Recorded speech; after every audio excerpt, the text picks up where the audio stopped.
Welcome back to GyanStack. I am Anukriti Verma and today we will discuss about microeconomics. So we will start with the topic economy. आखिर economy की definition क्या होती है? Economy की definition होती है a system to provide work and earn a living. यानी कि इकोनॉमी एक ऐसा पूरा सिस्टम है जिससे हम लिविंग मिलती है हमें और वो हमें वर्क प्रोवाइड करता है, यानी कि जिससे कि हम अर्न कर सके. और वो अर्निंग कैसे होगी? वो कुछ काम करके होगी. तो वो उस पूरे सिस्टम को वी कॉल इकोनॉमी. अब हम डिस्कस करते हैं हमारा next topic which is process of economy. Actually एक इकोनॉमी का एक प्रोसेस होता है जिसके 3 स्टेप्स होते हैं: प्रोडक्शन, कंजम्पशन, इन्वेस्टमेंट और कैपिटल फॉर्मेशन. इन तीनों का मतलब क्या होता है? प्रोडक्शन बहुत इंपॉर्टेंट है इकोनॉमी में, यानी कि जब तक हम कोई चीज गुड्स या सर्विस प्रोड्यूस नहीं करेंगे तब तक वो इकोनॉमी एक इकोनॉमी नहीं है. सेम कंजम्पशन, जो गुड्स या सर्विसेज प्रोड्यूस हुए हैं उनका कंजम्पशन नहीं होगा तो फिर उनका प्रोडक्शन किसी मतलब का नहीं है. और अब अगर हम बात करें इन्वेस्टमेंट या कैपिटल फॉर्मेशन की, तो इसका मतलब ये होता है कि कोई भी इकोनॉमी सेटअप करने के लिए we need money and that money is generated through capital formation. Capital formation का मतलब ही है how to form capital. Capital itself means the money. जो हमारा पूरा बैकग्राउंड होगा, यानी प्रोडक्शन और कंजम्पशन को सेट करने के लिए, प्रोड्यूस करने के लिए भी हमें मनी चाहिए. यानी कि अगर हम कोई कंपनी या कोई फर्म एस्टैब्लिश करते हैं, we need money, we need investment, we need capital. और अगर हम कोई चीज कंज्यूम करते हैं एज अ कस्टमर, अगर हम कोई चीज खरीदेंगे तो भी हमें मनी चाहिए. तो हमें उसके लिए भी कैपिटल फॉर्मेशन चाहिए या फिर इन्वेस्टमेंट चाहिए. तो ये 3 हमारे बहुत ही वाइटल प्रोसेस ऑफ इकोनॉमी इन्हें कहा जाता है. इसके लिए हम आगे भी डिस्कस करेंगे. इनके अपने अलग अलग चैप्टर्स भी हैं.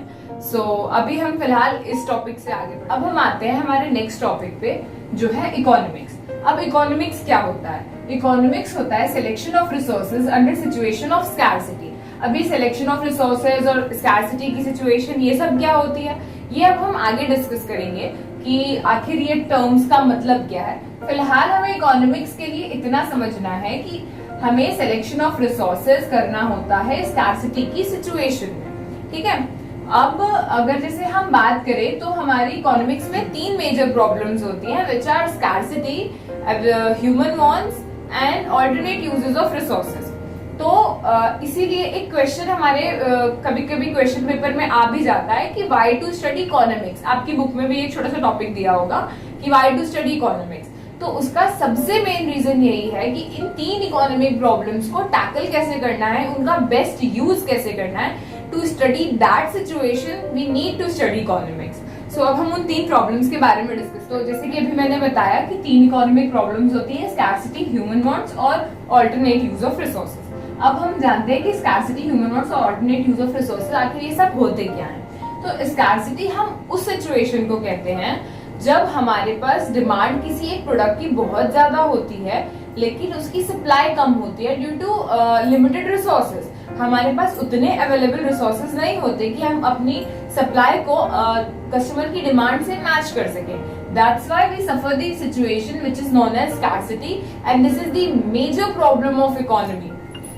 And if we switch to the another problem which is human wants, तो इसका एक ये है कि ह्यूमन वांट्स जो होती हैं वो अनलिमिटेड होती हैं. यानी कि अगर हम प्रेजेंट सिचुएशन की भी बात करें तो ऐसी बहुत सारी चीजें होंगी जो आपको चाहिए होंगी. मतलब सिर्फ एक चीज नहीं चाहिए होती, हमें बहुत सारी वैरायटी ऑफ थिंग्स चाहिए होती हैं. जैसे कि अगर मैं एक एग्जांपल दूं कि अगर मुझे एक फोन चाहिए, बट ऐसा नहीं है कि एट दिस टाइम मुझे सिर्फ फोन चाहिए. मुझे ऐसी और भी बहुत सारी चीजें हैं जो मुझे चाहिए. Let it be car, house. लेकिन इसी तरह हमारे पास बहुत सारी अनलिमिटेड ह्यूमन वांट्स होती है which can never be satisfied. एक और चीज होती है ह्यूमन वांट्स में जो होती है कि हमारे पास जो ह्यूमन वांट्स होती है वो time to time and person to person differ करती हैं. यानी कि मेरे लिए मेरी वांट कुछ है, आपके लिए आपकी वांट कुछ और होगी. और आज मेरी जो वांट है मे बी वो कल मेरी वांट ना हो. इसके 2 रीजन हो सकते हैं. एक, या तो मेरी पहली वाली वांट सेटिस्फाई हो गई, या फिर मैंने ये रियलाइज कर लिया कि वो वांट कभी सेटिस्फाई हो ही नहीं सकती, या वो प्रेजेंट सिचुएशन में सेटिस्फाई नहीं हो सकती है. ठीक है.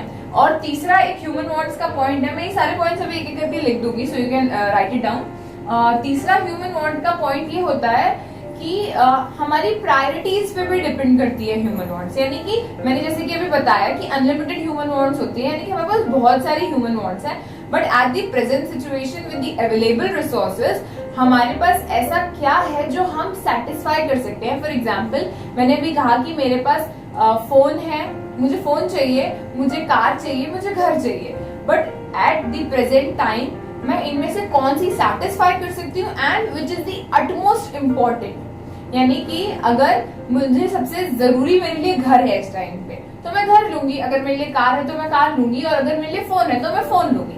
ये पर्सन टू पर्सन डिफर करता है। मेरे लिए कोई और प्रायोरिटी होगी, आपकी कोई और प्रायोरिटी होगी। It is totally, it can never be answered in yes और नो और any numerical form. It is totally subjective and differs from person to person. Now we come to alternate use of resources.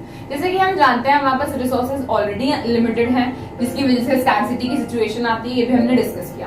तो जो हमारे पास alternate uses of resources हैं, इसका मतलब ये है कि रिसोर्सेज जो ऑलरेडी स्कार्स हैं उसके बाद भी हमें उन्हें मतलब डिफरेंट यूजेस में यूज करना पड़ता है। फॉर एग्जाम्पल, पेट्रोल हमारे पास बहुत लिमिटेड है, ये हम सब जानते हैं, और वो कई जगह यूज भी होता है। जैसे कि कार्स में यूज होता है, एरोप्लेन्स में, मशीन्स में, इस तरह कई जगह पेट्रोल यूज होता है। तो एक तो वो पहले से ही कम है, प्लस उसके इतने सारे यूजेस हैं, तो मानी बात है प्रॉब्लम तो क्रिएट होगी ही होगी। तो अब इन तीनों प्रॉब्लम्स को कैसे टैकल करा जाता है, इसका बेस्ट यूज कैसे निकाला जाता है, that is all about economics that we have to study. आप लोगों को दिख रहा है, मैंने इसको बहुत ही शॉर्ट वे में लिखा है बिकॉज मैं इसको एक्सप्लेन कर चुकी हूँ कि स्कार्सिटी जिसकी सप्लाई डिमांड से मैच नहीं करती, ह्यूमन वांट्स अनलिमिटेड होती हैं, वेरी करती है पर्सन, टाइम और प्रायोरिटीज के साथ, और ऑल्टरनेट यूज ऑफ रिसोर्सेज में कि बीइंग स्कार्स है सेवरल यूजेस। एक तो स्कार्स है, ऊपर से उसके बहुत सारे यूजेस हैं। ठीक है,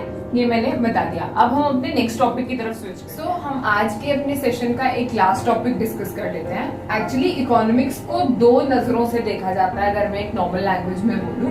एक होता है साइंस की नजरों से और एक होता है थ्योरी की नजरों से। तो साइंस की नजरों से इकोनॉमिक्स दो टाइप की है, एक पॉजिटिव एक नॉर्मेटिव, और थ्योरी की नजरों से वो दो अलग अलग टाइप्स की है, that is micro economics and macro economics. Micro economics हम अभी पढ़ रहे हैं, चलो मैं इस पे बाद में आऊंगी। तो फटाफट हम पहले पॉजिटिव और नॉर्मेटिव डिस्कस कर लेते हैं। थ्योरी वाला साइड हम लोग अपनी नेक्स्ट वीडियो में डिस्कस करेंगे, बिकॉज माइक्रो मैक्रो में difference is already huge in itself. So अभी हम पॉजिटिव और नॉर्मेटिव में डिफरेंस डिस्कस कर लेते हैं कि आखिर पॉजिटिव इकोनॉमिक्स क्या होती है और नॉर्मेटिव इकोनॉमिक्स क्या होती है। अगर मैं ऐसे एक इंट्रोडक्शन के लिए बताऊं तो अकॉर्डिंग टू पॉजिटिव इकोनॉमिक्स कि हमारे सिचुएशन में क्या है और उसको कैसे सॉल्व किया जाता है, मतलब प्रॉब्लम्स जो भी हमने डिस्कस करी उन्हें कैसे वो क्या है, एक्चुअली वो प्रॉब्लम्स क्या है एक्चुअल, यानी कि पॉजिटिव का मतलब होता है एक्चुअल, यानी कि वो क्या है और उन्हें कैसे सॉल्व किया जाता है। और अगर हम नॉर्मेटिव की बात करें तो नॉर्मेटिव टॉक्स अबाउट कि ये सिचुएशन कैसे हो सकती है और इनका सॉल्यूशन कैसे हो सकता है, यानी कि ये है कि क्या है और ये है कि क्या होना चाहिए। ये बेसिक डिफरेंस है पॉजिटिव और नॉर्मेटिव इकोनॉमिक्स में। अभी हम इसका एक थोड़ा डिटेल में डिफरेंस समझ लेते हैं, ठीक है। That will be our last and then we'll continue this topic from the next. So here's the difference between positive and normative. मैं फटाफट आपको ये 6 के 6 पॉइंट समझा देती हूँ। पहला पॉइंट है how problems are solved and how problems should be solved. ये मैंने बताया आपको, दोनों के मीनिंग में ये डिफरेंस है। इसका बेसिस मीनिंग है, मैंने बेसिस लिखे नहीं है बिकॉज मोस्ट बुक्स में ये बेसिस अवेलेबल होते हैं। आई गेस ऑलमोस्ट सारी बुक्स में ये बेसिस अवेलेबल होते हैं और ये पॉइंट्स भी आपकी बुक्स में लिखे ही होंगे। बस वो मैंने एक समझाने के लिए आपको बहुत शॉर्ट में पॉइंट्स लिख दिए हैं कि हमें एक रेफरेंस मिल जाए। सो पहला पॉइंट है हाउ प्रॉब्लम्स आर सॉल्व, यानी कि प्रॉब्लम्स कैसे सॉल्व होती हैं, और नॉर्मेटिव में है कि प्रॉब्लम्स कैसे सॉल्व होनी चाहिए, ठीक है। दूसरा पॉइंट है can be verified and can not be verified. Positive economics जो होती है वो वेरीफाई हो सकती है एक्चुअल डेटा से, because it is totally based on facts, तो हम इसको एक्चुअल डेटा से वेरीफाई कर सकते हैं कि ये सही है या गलत है। नॉर्मेटिव में ये वेरीफाई नहीं हो सकती बिकॉज ये ओपिनियन बेस्ड होती है ना, इसका कोई एक एक्चुअल डेटा नहीं होता कि हम जिससे इसको मैच करके वेरीफाई कर सके। ये हम एक अपना ओपिनियन देते हैं कि ऐसा होना चाहिए। Is that clear? Third point है नॉट सजेस्टिव। नॉट सजेस्टिव क्यों? क्योंकि ये फैक्चुअल बेस्ड डेटा होता है, यानी ये फैक्ट्स पे डेटा बेस होता है, तो इस वजह से हम इसमें सजेशंस नहीं दे सकते। It is what it is actually, and ये सजेस्टिव होती है बिकॉज ये हमारे ओपिनियन से बेस्ड होता है। मैंने अभी बताया था ओपिनियंस वाला कि ये हमारे ओपिनियंस पे बेस होता है, इस वजह से सजेस्टिव होती है। हम इसमें सजेशंस दे सकते हैं कि आप ऐसा कर सकते हैं, आप वैसा कर सकते हैं। So these are the suggestions. Okay, fourth point है नो वैल्यू जजमेंट। हम इसमें कोई वैल्यू जजमेंट नहीं दे सकते बिकॉज ये फैक्ट्स पे बेस होती है। हमारा कोई भी इसमें जजमेंट नहीं हो सकता कि ये ऐसे होना चाहिए था, ये वैसे होना चाहिए था। We can not do. और हम इसमें वैल्यू जजमेंट दे सकते हैं कि ये सही है या ये गलत है, हम इसका बता सकते हैं। इसमें हम सही गलत नहीं बता सकते बिकॉज जो है वो है। इसमें हम बता सकते हैं कि आपका ओपिनियन सही है या आपका ओपिनियन गलत है। ठीक है, तो हमारा फिफ्थ पॉइंट है रियल डिस्क्रिप्शन। ये इसका बेसिस एम है। इसका एम ये होता है पॉजिटिव इकोनॉमिक्स का कि हमें डिस्क्रिप्शन देना होता है, यानी कि हमारे पास जो भी हमारा इकोनॉमिक में, जो भी इकोनॉमी में है, जो कुछ भी है, जो भी प्रॉब्लम्स कैसे सॉल्व हो रही हैं, उसका जस्ट हमें एक डिस्क्रिप्शन, एक समरी बनाकर देनी होती है। वो होती है पॉजिटिव इकोनॉमिक्स, यानी कि हमारा जो कुछ है हमें उसको एज इट इज डिस्क्राइब कर देना है। लेकिन ऐसा नॉर्मेटिव में नहीं होता। नॉर्मेटिव में क्या होता है, हमें उसके आइडल्स बनाने पड़ते हैं, यानी कि हमारा जो एम होता है वो हम एक आइडल सेट कर सके कि we have to reach here. हम ऐसा पॉजिटिव में नहीं कर सकते ना कि हम एक आइडल बना ले, हमें यहाँ पहुंचना है, बिकॉज उसमें तो जो है सो है। लेकिन इसमें हमें आइडल्स बनाने होते हैं, यानी कि आपने अपना ओपिनियन दिया कि वो हम ऐसा कर सकते हैं। ठीक है, तो एक वो आइडल सेट हो गया कि अभी हम यहाँ हैं तो हम यहाँ तक पहुंच सकते हैं, हमारा ओपिनियन ये है तो हम ये कर सकते हैं। ठीक है, अब नेक्स्ट आता है हमारा लास्ट पॉइंट, इनइक्वालिटी। ये हमारा एग्जांपल है, inequality of income and it should be reduced. इसका मतलब है कि पॉजिटिव में जैसे हम एक एग्जांपल देखते हैं कि हमारे इकोनॉमी में इनइक्वालिटी ऑफ इनकम है, यानी कि रिच बहुत ज्यादा रिच है, पुअर बहुत ज्यादा पुअर है, मिडिल क्लास है। तो हमारे इकोनॉमी में इनइक्वालिटी ऑफ इनकम है, जो ज्यादा मिल रही है उसको ज्यादा मिल रही है, उसको कम मिल रही है उसको कम मिल रही है। ठीक है, तो ये हमारा एक एग्जांपल है पॉजिटिव इकोनॉमिक्स का, जैसे एक एग्जांपल। और नॉर्मेटिव में क्या है, ये कहता है कि इनइक्वालिटी ऑफ इनकम है, उसे कम होना चाहिए। अब आप आई गेस मेरी बात समझ रहे होंगे थ्रू एग्जांपल कि पॉजिटिव जस्ट टेल्स कि हमारी इकोनॉमी में इनइक्वालिटी ऑफ इनकम है एंड नॉर्मेटिव टेल्स कि इस इनइक्वालिटी ऑफ इनकम को कम होना चाहिए। कैसे होना चाहिए, that also comes under normative. Is that clear? So this is done for today and आगे के जो भी टॉपिक्स जो मैंने बताया था कि माइक्रो और मैक्रो से डिफरेंस का, वो हम टॉपिक स्टार्ट करेंगे नेक्स्ट वीडियो में। So till then stay tuned. Thank you.